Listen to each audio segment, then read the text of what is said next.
नमस्कार। देशज औषधि की श्रृंखला में आज हम बात करेंगे हींग की। ये अपनी गंध विशेष के कारण हिंगू नाम से भी जानी जाती है। हींग रसोई घर में उत्तम मसाले के रूप में प्रयोग होती है।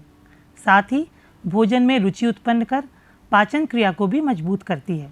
इसका बहुवर्षीय छोटा पेड़ 5 से 8 फुट ऊंचा होता है। तना मुलायम और बहुशाखीय होता है। मूल यानी जड़ से गंध युक्त गोंद जैसा द्रव निकलता है और इसी से हींग बनाई जाती है। पत्ते रोम युक्त होते हैं जिनके किनारे दंतुरित होते हैं।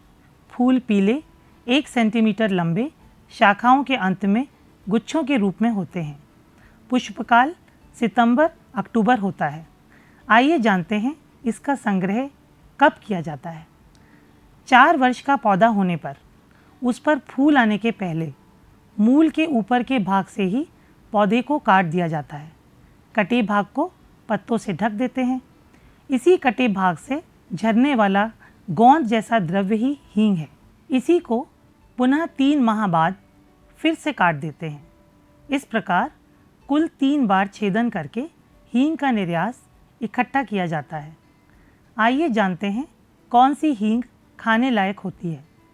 सर्वप्रथम हींग में कंकड़, बालू, मिट्टी, गोदंती, बबूल की गोंद की मिलावट को जानकर साफ हींग पहचानकर अलग कर लेनी चाहिए। यह साफ की हुई हींग की शुद्धता जांचने के लिए और आयुर्वेद के अनुसार प्रयोग करने के लिए ही हींग को घी में गर्म करें। यदि लावे के समान हींग फूट जाए और लालिमा लिए भूरे बादामी रंग की हो जाए तो वह हींग उत्तम मानी जा सकती है। अच्छी हींग का स्वाद कड़वा और गंध लहसुन के समान तीक्ष्ण होती है। यह जल में घोलने पर श्वेत रंग की दिखाई देती है। जल के साथ हींग मिलाने पर जो द्रावण बनता है वह क्षारीय पदार्थ मिलाने पर हरी आभा लिए हुए पीले रंग का सा द्रव दिखाई पड़ता है। अधिक शुद्धता का पता करने के लिए ताज़े कटे हींग के टुकड़ों पर बाजार से मिलने वाले नाइट्रिक एसिड को डालने पर उसका रंग यदि हरा हो जाए तो समझें हींग शुद्ध है। हींग सल्फर का एक योग है जिसमें लहसुन में पाया जाने वाला उड़नशील तेल मिलता है जो 6 से 17% रहता है। डाइजेस्टिव सिस्टम की विभिन्न व्याधि में हींग के सेवन से अत्यंत लाभ मिलता है। यदि भूख लगनी कम हो गई हो तब इसके सेवन से भूख लगने लगती है। यह पाचन क्रिया को बल प्रदान करती है। हींग आमाशय में मिथ्या आहार से कुपित दोषों को शांत करती है, यानी ये कफ एवं वायु को शांत कर वायु का नीचे की ओर अनुलोमन करती है। इसलिए जब कभी वायु मुख से ज़्यादा निकल रही हो, मतलब डकार ज़्यादा आ रही हो, तब हींग के सेवन से तुरंत लाभ मिलता है। पर हींग की मात्रा का ख्याल अवश्य रखें। यदि अधिक मात्रा में सेवन करेंगे तो ये पित्त को बढ़ाती है, अर्थात पेट में जलन पैदा करती है। इसके प्रयोग से पेट में मौजूद कीड़ों की तो शामत ही आ जाती है और वे शीघ्र मल के द्वारा बाहर निकल जाते हैं। बच्चों का पेट फूलने पर हींग की थोड़ी मात्रा अर्थात 2 से 3 चुटकी के लगभग 1 चम्मच जल में घोलकर पेट पर लगाने से तुरंत आराम मिलता है। पेट में दर्द होने पर, पेट फूलने पर, कब्ज होने पर एवं आंतों की शिथिलता में हींग का सेवन एवं प्रयोग अत्यंत लाभकारी है। 4 से 5 चुटकी हींग, 1 चम्मच अजवाइन चूर्ण और लगभग 1 चम्मच एलोवेरा जेल को किसी मेडिकेटेड साबुन के साथ मिलाकर बत्ती बनाकर अधो मार्ग में लगाने से गैस रिलीज होती है और शीघ्र आराम मिलता है। इस वर्ती का प्रयोग थ्रेडवर्म या सूत्रकृमि में भी लाभप्रद है। इसके साथ अत्यंत लघु भोजन लें और जब भी जल पीना हो कुछ उष्ण जल ही लें। उष्ण जल वो भी पकाते हुए जब आधा रह जाए, क्योंकि यह जल स्वयं वातशामक होने से वायु की चिकित्सा में सहयोग प्रदान करता है। ज़रूरत पड़ने पर हींग से ही बने हिंगवाष्टक चूर्ण, हिंगू कपूर वटी का प्रयोग कुशल वैद्य की देखरेख में कर सकते हैं। जब फेशियल पैरालिसिस, आमवात, अपतंत्रक यानी हिस्टीरिया, उन्माद की चिकित्सा चल रही हो, तब कफ का आवरण दूर करने के लिए और वायु को शांत करने के लिए हींग का प्रयोग चिकित्सा को आसान कर देता है। इसके लिए घी में भुनी हुई हींग तो उपयोगी है ही, साथ ही विशेष लाभ के लिए हींगवादी घृत का प्रयोग 1 चम्मच की मात्रा से भोजन के पहले कराना चाहिए। साथ ही उचित आहार विहार का पालन भी करना चाहिए। बार बार आने वाली सूखी खांसी में हींग को घी में भूनकर सेवन करने से और इसका कुछ गर्म लेप छाती पर लगाने से फेफड़े में जमा कफ हट जाता है और वहाँ के चैनल्स खुल जाते हैं। इससे रोगी को शीघ्र ही आराम आ जाता है। हींग, वचा, विड नमक, सौंठ, जीरा, हरड़, पुष्कर मूल और कुष्ठ को बढ़ते क्रम में लेकर चूर्ण बनाकर भोजन के साथ तिल्ली के बढ़ने यानी स्प्लीनोमेगैली में, कुपच यानी इल डाइजेशन में और विसूचिका यानी गैस्ट्रोएंटेराइटिस में लेने से लाभ मिलता है। हींग की मात्रा 125 मिलीग्राम से क्रम से लेकर सब द्रव्यों की मात्रा बढ़ाते जाएं। इसे हींगवादी चूर्ण कहते हैं और यह आयुर्वेद स्टोर पर बना बनाया भी मिलता है। घर पर आप इसे बनाकर संग्रह कर आवश्यकता पड़ने पर इस्तेमाल कर सकते हैं। कान में दर्द हो या टिनिटस यानी कर्णनाद पर कान का पर्दा ठीक हो, तब 4 चम्मच सरसों का तेल उबालकर ठंडा कर लें। हींग, सौंठ और तुमरू यानी नेपाली धनिया को समान मात्रा में लेकर जल से गीला कर 1 चम्मच चटनी जैसा कल्क बनाकर इसे तेल में मिला दें। इसमें 16 चम्मच जल मिलाएं। सब एक साथ उबालकर तेल रहने तक पकाकर छान लें। यह तेल हल्का गुनगुना हो तब दोनों कान में 4-4 बूंद डालने से कान के दर्द में शीघ्र राहत मिलती है। इसे ही हींगवादी तेल कहते हैं। ये आयुर्वेद स्टोर पर तो सुलभ है ही, साथ ही आप इस विधि से घर में भी बनाकर रख सकते हैं। कर्ण रोगों में ही हींग, लहसुन, सेंधा नमक आदि पदार्थों से सिद्ध तेल को भी गुनगुना करके 3 से 4 बूंद दोनों कान में डालने से लाभ मिलता है। यह एंटीसेप्टिक का भी कार्य करता है। इसी तेल को मिश्री के साथ 1-1 चम्मच 3-4 बार दें या केवल सुबह एक बार में 4 चम्मच की मात्रा में पान करने से कान के रोग में लाभ मिलता है।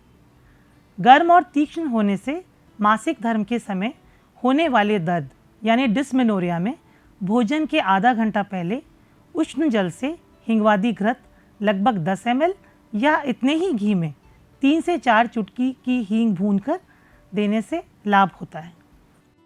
मासिक स्राव के न होने पर यानी एमेनोरिया में, जिनमें मासिक स्राव एक बार शुरू तो हो चुका हो पर हार्मोनल डिसबैलेंस के कारण समय पर न आए, तब अन्य आयुर्वेदिक औषधियों के साथ हींग और गुड़ का सेवन लाभ देता है। इसके लिए 3 से 4 चुटकी हींग को घी में भूनकर 1 बड़ा चम्मच पिसे गुड़ के साथ भोजन के बाद प्रातः और सायं देने से लाभ मिलता है। इसके साथ आहार विहार के नियमों का पालन भी करना चाहिए। आर्तव शुद्धि कर ये गर्भाशय की सफाई करने में मददगार है। डिलीवरी के बाद इसका उपयोग गर्भाशय शुद्धि के लिए अत्यंत लाभप्रद है। हींगवादी घृत को 1 चम्मच भोजन से पहले जल को आधी मात्रा तक पकाकर उसके साथ पान करने से प्रसव के बाद हुई वात वृद्धि यानी दर्द में तो आराम मिलता ही है, साथ ही वायु के सम्यक निष्कासन से रोगी का दर्द कम हो राहत महसूस होती है। बार बार होने वाले गर्भपात को रोकने के लिए भी हींग का प्रयोग बहुत लाभ देता है। इसके लिए जैसे ही गर्भ स्थापन हो तुरंत 6 ग्राम हींग की 60 गोली बनाकर 1-1 गोली दिन में 2 बार देते हैं। दूसरे महीने से उत्तरोत्तर क्रम में इसकी मात्रा बढ़ाकर प्रतिदिन 10 गोली कर देते हैं और फिर क्रमशः प्रसव तक मात्रा को धीरे धीरे कम कर देते हैं। गर्म और तीक्ष्ण होने से कफ और तम का आवरण हटाकर हींग संज्ञा स्थापन करती है, अर्थात यदि व्यक्ति बेहोश हो तब पुराने घी में पिसी हींग डालकर सुंघाने से होश में लाने में मदद मिलती है। फिर इसका मात्रावत पान हींगवादी क्वाथ के रूप में करा सकते हैं या 2 से 3 चुटकी हींग 1 चम्मच घी में भूनकर भोजन के बाद थोड़े गर्म जल के साथ सुबह शाम दें और साथ ही आवश्यक हो तब रोगी को कुशल वैद्य की देखरेख में विशिष्ट चिकित्सा कराएं। हींग हिचकी को भी शांत करती है। इसके लिए हिंगवादी क्वाथ और हिंगवादी यवागु बनाकर देना चाहिए। हिंगवादी क्वाथ और यवागु का वायु के रोगों में प्रयोग बहुत लाभप्रद है। आइए जानते हैं क्वाथ बनाने की विधि। हिंगवादी काढ़ा बनाने के लिए निर्गुंडी की पत्ती और पीपर यानी पिपली को मिलाकर 50 ग्राम लेकर उसमें 4 कप यानी 200 ml जल मिलाएं, 1 कप रहने तक पकाएं। इसमें 1 से 2 चुटकी हींग मिलाकर सेवन करने से हिचकी में तुरंत राहत मिलती है। अब समझते हैं हिंगवादी यवागु बनाने की विधि। हिंगवादी यवागु के लिए जीरा, पुष्कर मूल, चित्रक मूल, कारकट श्रृंगी इन सबको 50-50 ग्राम समभाग लें। सौरवांचल नमक और विड नमक स्वाद के अनुसार मिलाएं और घी में भुनी शुद्ध हींग का 32वां भाग मतलब लगभग 5 ग्राम हींग लेकर 1 लीटर पानी में पकाएं। जब पानी आधा रह जाए तब उसमें 7 से 8 चम्मच चावल धोकर डाल दें और खीर जितना गाढ़ा बनाकर सेवन करने से पुरानी हिचकी दूर होती है। इसके साथ ही हींग और उड़द को बिना धुए की आग पर डालकर उठने वाली धूम का सेवन करने से हिचकी में शांति मिलती है। दांत में कीड़े होने पर हींग को पानी में फुलाकर कीड़े लगे स्थान पर लगाने से आराम मिलता है। हींग और अफीम के पत्तों की राई के बराबर गोली बनाकर जहां दांत में कीड़ा लगा हो उस दांत के गड्ढे में रखने से आराम मिलता है। दर्द से राहत मिलने पर दंत रोग विशेषज्ञ की देखरेख में इलाज कराएं। श्रीलंका में नारियल के दूध में हींग को उबालकर सर्पदंश यानी सांप के काटने वाले स्थान पर प्राथमिक चिकित्सा में लगाते हैं। साथ ही पानी में घोलकर नाक में टपकाते हैं जिसे हम आयुर्वेद में नस्य कहते हैं। हींग की मात्रा विभिन्न योग एवं व्यय के अनुसार 125 मिलीग्राम से 500 मिलीग्राम तक ही रखें। तो आज हमने ये जाना कि हींग रसोई घर में पाया जाने वाला एक उत्तम मसाला तो है ही, साथ ही विभिन्न रोगों में इसका प्रयोग कितना लाभकारी है।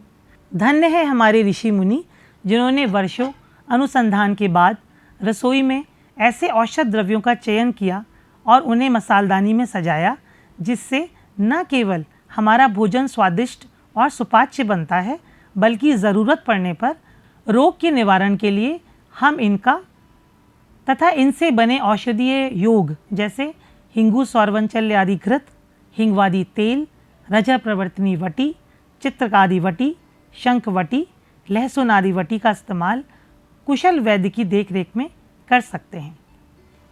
धन्यवाद।